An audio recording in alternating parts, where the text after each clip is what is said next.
Despite my mom telling me the internet was going to be a fad, in 1992, instead of taking a law job, I told my mom that I was going to sell legal research online. Within 9 months, I was a millionaire. I've always made money, but I let that ignorant arrogance think that that was enough to keep it. And so I made really bad decisions. If you build a community of people that want to help each other and know people that can help each other, you know what the result is? All right. Hi, David. How are you? Fantastic. Thanks for joining me. I am so happy to be here at SoFi Stadium. I feel like this is a little bit of home to me because I saw the wonderful Pink here in a suite, thanks to SoFi, where they hired me. And then I saw, of course, Taylor Swift here. Yeah. And I've seen a Rams game when my friend Bobby Wagner was playing here. What does this stadium mean to you? So this was the redemption song. I went bankrupt, taking chances, personally guaranteeing things, being accountable for the financial decisions of my family and my businesses. And in 2008, when I lost over $100 million, luckily my wife stayed with me, but I promised her that I would change my timing and risk tolerance when it came to my skills and knowledge of making money, which I've had since I graduated law school. I've always made money, but I let that ignorant arrogance think that that was enough to keep it. Yeah. And so I made really bad decisions because I didn't have any timing or risk tolerance in place. And so when I was presented with the opportunity to be the anchor tenant at SoFi Stadium before they even had plans, they had just secured the rights because of the relationships that I had built by being as honest as I could and as good of a person as I could. I took a chance and took a 10-year lease, paid a full year up front, and personally guaranteed it. And then COVID hit when it was finally built and I couldn't get in. Wow. And I stuck with my decision. I knew that this time I aligned my timing and risk tolerance. I understood where I was and where I wanted to be. And even though my wife was not happy and told me this better align with what you say you did and what you're going to do, this was the best business decision. And I've been worth over 100 million, made it back. But this decision to lease here, to have and be, has been by far the best business decision of my life. So it is the redemption song of David Meltzer, the best decision I've made in business. I want to come back to that because I think it will help a lot of people to see why it's the best decision. But first, is it true that you are the inspiration for Jerry Maguire? That's a great question. So I ran a company called Lee Steinberg Sports and Entertainment. That company was the most notable sports agency in the world. Cameron Crowe followed Lee Steinberg, the founder of that company. I was the CEO of the company. I ran it. Got it. But they followed Lee, who went to Berkeley, who really had the philanthropic vision and all of that. So I get a lot of notoriety for being the real Jerry Maguire, but Lee Steinberg's the real Jerry Maguire. But I was blessed to run that company that they based the movie off of. So your fortune, your first fortune was based on what? Technology. So despite my mom telling me the internet was going to be a fad and it would never work, in 1992, instead of taking a law job, being a litigator for oil and gas with an oil company for a lot of money for that time, like $150,000 right out of law school. That's a lot in 1992. Yes. I told my mom that I was going to sell legal research online on XT DOS computers, 286, 9600 baud modems on dial-up service. Yes. And within 9 months, I was a millionaire. And I took a big chance. But once again, I had secured a lot of mitigating risk by having a law degree. I took the bar still.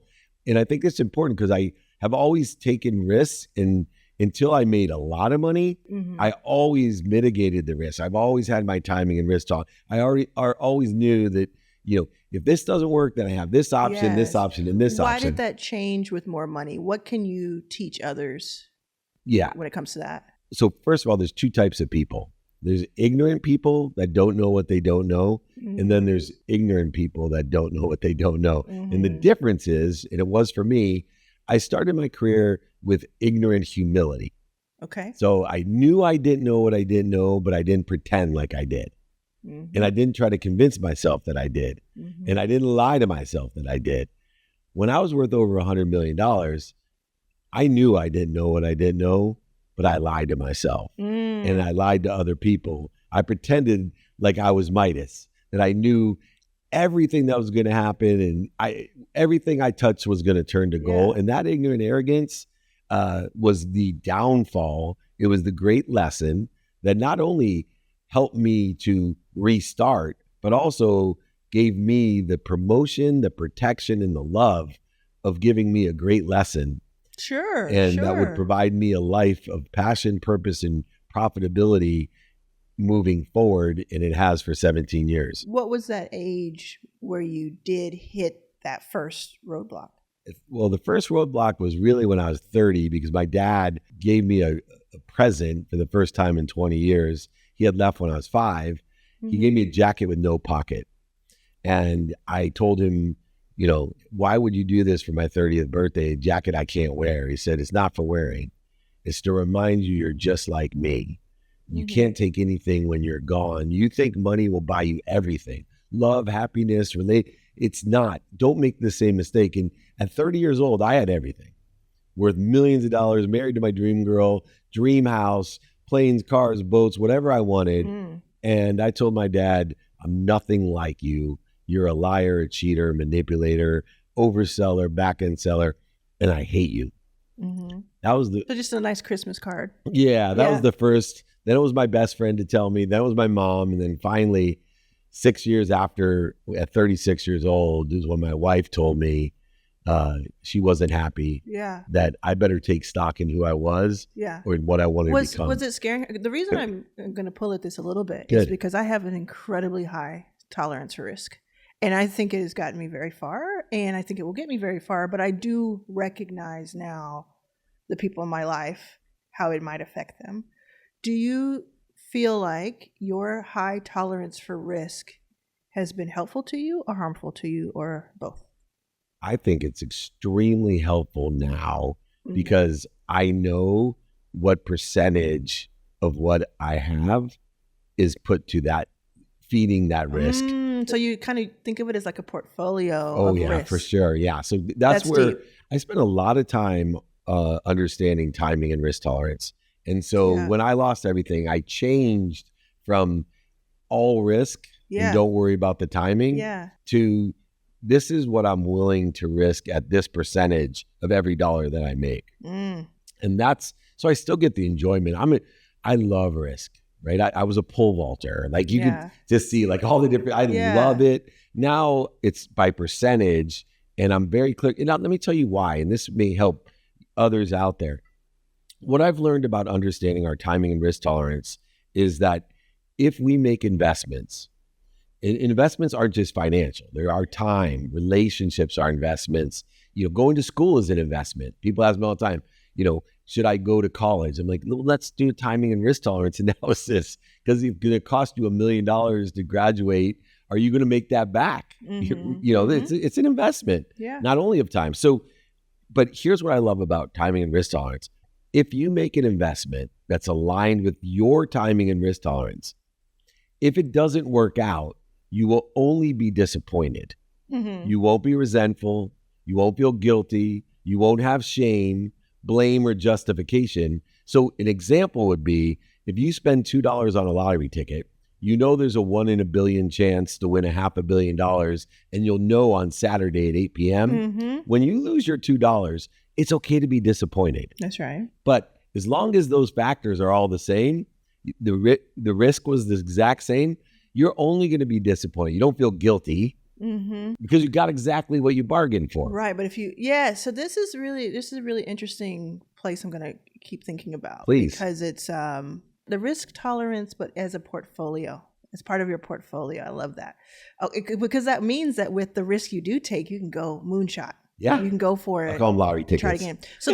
So then what was the way that you came back and rose like a phoenix? Yeah. So I got hyper focused on utilizing my time in activity I got paid for, and then aligning what I got paid with my timing and risk tolerance. And so heavily when I first started making money that I had no risk.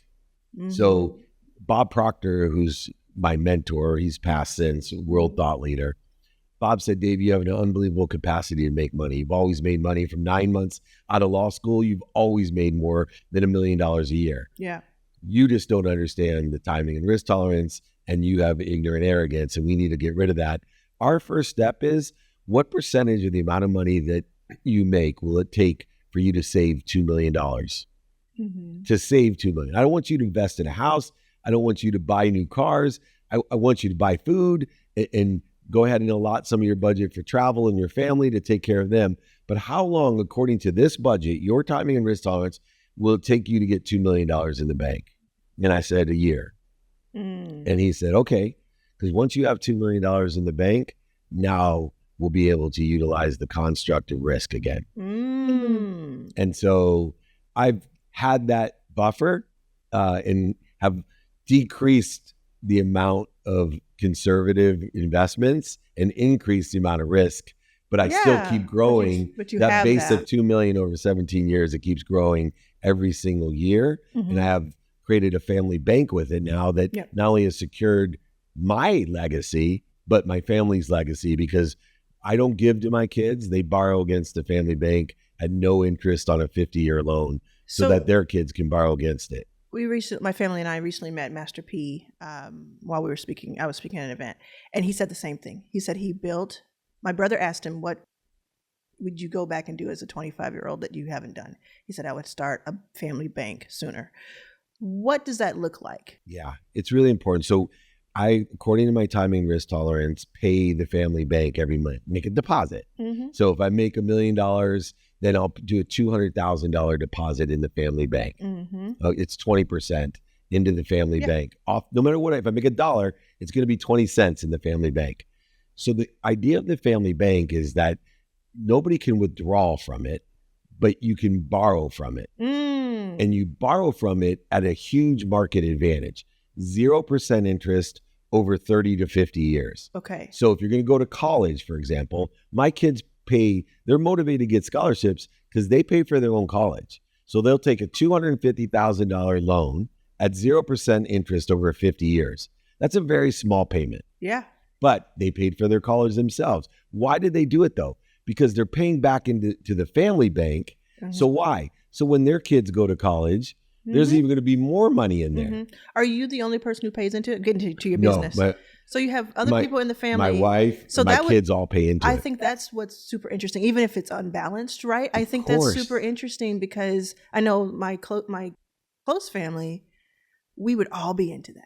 That would be fun, and it would be like, what could we look at the end of each year that each person so put in? good. Yeah. Exactly. It's very exciting. It's bonding too. So it's more than fun. Everybody feels like a family. Yeah. This is what the family's doing. Yeah. Why? So our family will have it better than we had it. Well, I call my business, whatever I'm doing at the time, the family business. Yeah. So I get that. So your main, I would say, income stream, would that come from, explain it a little bit to us? Sure. So today, my main income is from consulting and investments. Mm-hmm. And that comes from my main goal, which is to build a community of people that want to help each other and know people that can help each other. A community of people that, like your shirt, I'm going to empower 1,000 people to empower 1,000 to empower 1,000. 1,000 times 1,000, 1,000,000, 1,000,000 times 1,000, 1,000,000,000. To do three things. I do three things really well. I make a lot of money. I've always been able to do it. I help a lot of people, and I have a lot of fun. Yeah. And so we have a kinship with all three. Yeah. And the reason is I've never met anyone like you and I that makes a lot of money, helps a lot of people, and has a lot of fun that isn't happy. That's right. And that's what life's about to me. I heard you mention, I was eavesdropping on a conversation you were having. You mentioned Gary Vee, who is also a friend, and I'm sure you've worked with him on deals and things like that. Yep. Yeah. And he's someone that falls into those three categories for sure. I think. Absolutely. I think he's having a blast. He is. And everyone can be their own. Like Gary and I we tease each other. Like he's like, if people think you're my best friend, I go, I know. I go, it's good for my brand. I go, but we're so different. Yeah. And I met him to help him with his sports agency. And he had to convince me to start my brand. It was 7 Super Bowls ago where I laughed at him. He said, I've listened to your radio show. This is how old I am. I had a syndicated sports blender radio show. And he said, I like your stuff. He said, but why aren't you, have a podcast or on Instagram? Why don't you do content? I said, I'm 50 years old, man. Yeah. I go, I don't like, what are you talking about? He's but like, now it's everybody. I said, I remember telling him too, they're like, great. I go, there's 200,000 podcasts. Why would I do one? And he laughed, right? Look at us today. And it's brought you business, I'm sure. Oh, yeah. It's brought you enormous business. So can you name one or two kind of things that you had a hand in when it comes to sports that would be an example? Oh, yeah. So I represented, first of all, just Warren Moon and I had a global sports marketing company, the first Black quarterback in the Hall of Fame in America and Canada.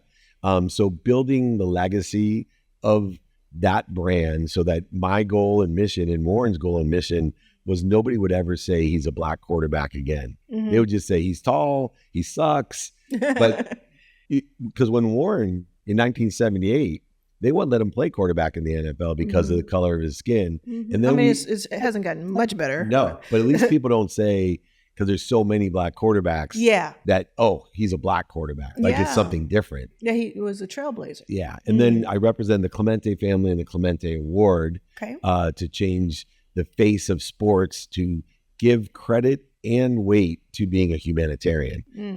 It's the only award that has nothing to do with your performance on the field. It's the biggest award in sports for character. And so for me, those two things that I represented and helped with. Now, I have worked with the Pro Football Hall of Fame, and we have raised over $900 million and changed the face of Canton, Ohio. I'm from Akron, Canton area. Those kind of things have been a lot of fun. We've represented, Myron Rolle, who won the Rhodes Scholarship.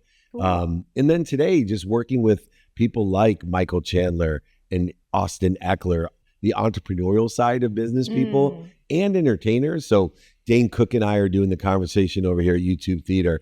Rob Riggle and I do stuff together. All these amazing Cameron Diaz. And then finally, my TV shows goes beyond sports, but we're just signed a deal. I'm executive producing and remaking an HBO sports show that was on HBO, 7 seasons of it. I'm now the executive producer. We'll be relaunching that. I have 2 Minute Drill, Office Hours, the Playbook, all the different content to create an elevated awareness to how to make money, help people, and have fun. Yeah, and it sounds like you're having a good time with your coaching. I would imagine it's high net worth individuals, executives, sports entertainers. Everyone. Yeah, so I'm blessed. So I do free Friday coaching for over 24 years. So I have over 100,000 people registered every Friday, and I coach for free. That's interesting. I want to put a pin on that. If you're a coach, because a lot of coaches watch my work, have something that's weekly free, because we do the weekly to get people in and have the lead gen, but that free obviously is a lead gen, but it's a very interesting way to pose it. Yeah. And then from there I have group, which is on Mondays. So we have several thousand people that come to a networking and one-on-one coaching group. So I come online and I coach people one-on-one. Everyone listens in because a lot of people have the same question. Then I go to one-on-one where I have a huge wait list now because I can only handle 100 people on one-on-one. Then I have business advisory, which with companies, I'm a business advisor, equity, commissions, salary, or even retainers, depending on the size of the company. So that encompasses my entire coaching program. Yeah. And I know we have limited time, so I wanted to end with where we kind of started. Why was having a spot here at SoFi Stadium? Why was this your best business investment? Because I've always believed in the bug light approach, and you do too. You knew it with the free coaching that I do. Right. There's no better bug light in the world than, like, I used to think being partners with Warren Moon or running Lee Steinberg, people would show up. I'm partners with Marshall Falk in a financial business, Virtuity Financial. It's a bug light, right? People, the highest net people, but there's no better bug light for what I do. So you have, for instance, there's a concert or there's a sporting event, you'll have people come through, for sure, hang out, chat, and then there's business, there's deals happening. But this is my office, my training center is right next door. So it's so easy to get, it's so close to the airport. And it's a $5.5 billion office that I have. Yeah, and it's gorgeous. I mean, and when the field's there, it's one of my favorite rebuilding places. it for World Cup, we can go down and kick field goals together. Yeah. We can run sprints. We've Yeah. done so many fun things together and had content with, Yeah. even this is how cool. Jim Morrow went to the same college that I went to. He was the coach of the Saints and famous Indianapolis Colts coach. When he's in his 80s and he's not walking like he was when he was in his 40s. So that's a long walk down there. I said, Jim, you probably don't want to go on the field. He's like, are you kidding me? Yeah. And when he got on the field, he didn't want to leave. That's how great this stadium is. It's that you've incorporated a dramatic demonstration into your office, essentially. And I think this makes me think about, and this is one way to close this out, is that I have my major event, Your First Million Live. I think of it as just so much opportunity. What do you think that event might do for my ecosystem? Well, the whole thing is about building that community, right? I tell people all the time, if you build a community of people that want to help each other and know people that can help each other, you know what the result is?